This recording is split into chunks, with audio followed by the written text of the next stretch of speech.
Daily Parsha Insight for Tuesday, the 4th of Av, the 29th of July. Tuesday on the third Aliyah, we talked about, in our Chumash class, it was Moshe recounting the story, the episode of the spies. And it ended off because the spies were negative and they made the people feel negative about entering the land and not want to go. So God gave them what they wanted. They didn't get to go. And swore that none of these men of that generation will inherit the land, will see the land. Very interesting. Yeah.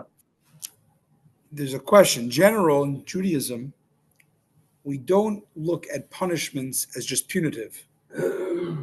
Like to punish, to like, you did bad, you get some pain. The idea of punishment in Judaism is consequences.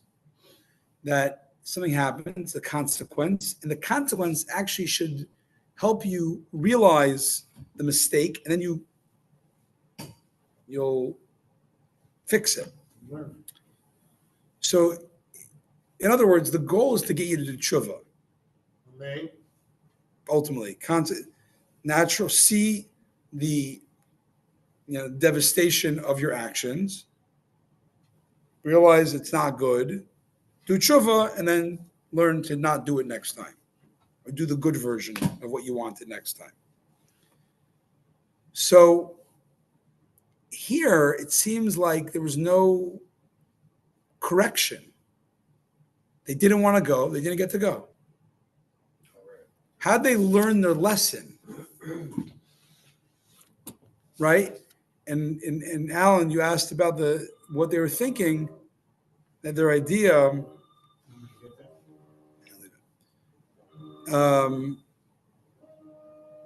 their idea was much more subtle. It was merely based on a mistaken premise. Why did they not want to go in? So the simple level is they didn't trust in God through miracles in nature. But on a deeper level, they were such spiritual elites, they couldn't take the idea of having a physical, earthy Israel existence.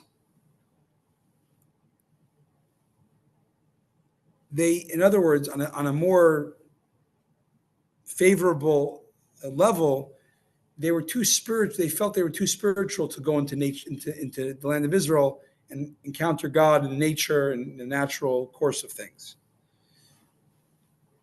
And that demonstrated they were too spiritual. They were not ready to go to bring God to the physical. Only the next generation, who would benefit from growing up in an environment of spiritual assistance and nurture, would be able to settle safely in the real world. We learn from here we can gather the strength necessary to elevate and refine the world in two ways. First, by periodically devoting time to recharge our spiritual batteries in the spiritual conducive environments of house and prayer and study. And secondly, by renewing our faith in God's supernatural assistance, which enables us to succeed even if our natural strength are insufficient.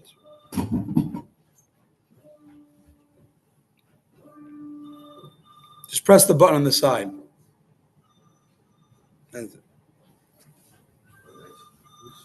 It's mine.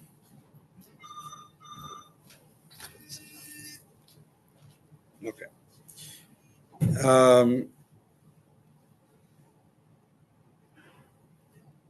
Sorry. So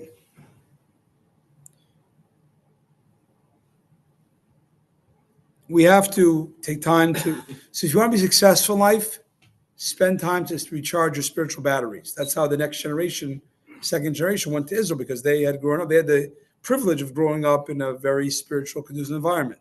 They weren't slaves, I guess, right? Number two is we have to constantly renew our strength in God's supernatural assistance, even when our natural strengths are insufficient. That's what we can learn You have to expect miracles, it's saying here, and I'm taught So, in other places not no, to no, expect. no, no. You try as much as you can with the tools you have, and that's not relying on miracles. That's doing your part, but knowing that God's going to fill in whatever you can't actually do, which is a lot. Praying that he will feel that you're on the Praying right and track. trusting, praying and trusting. So back to our question: why were they not? The reason they weren't, they got to stay in because it wasn't necessarily an evil request. It was just they weren't able to. But us that are able to, we can learn how is the next generation able to because they took time to grow up in spiritual, environment, and they recharged their batteries, and they weren't afraid of trying the max they can and saying Hashem will fulfill the rest of it. Some of us wanted to go back to Egypt. The text uses the term Ra to discuss Yeah, the yeah. generation. So does that mean that Ra is ambiguous? It could mean morally evil. It's a good question. What did Mike say? He said you're saying it wasn't evil, and then it said the nation was evil. The verse said that this evil nation. Well, Tov and Ra could be. It could be, yeah, it could be in different contexts. Ineffective, yeah, ineffective. They're too Who broken. said that? Where was that? Where is that a quote? Today's Chumash. It was one of the verses. All right. Tuesday's mitzvahs are the 85th prohibition is that we're forbidden from making incense like they made in the temple, the ketores, which was a special mixture of spices. You cannot make it with the intention of using it for incense, not for the temple. I mean, just to make it. The 82nd prohibitions were forbidden from offering any sacrifices other than those dictated by God on the golden altar. And the 34th mitzvah is that we're commanded from the Kohanim shall carry the ark on their shoulders whenever it moves from one place to another. 86th prohibition is that we're forbidden from removing the poles used to carry the ark from its rings.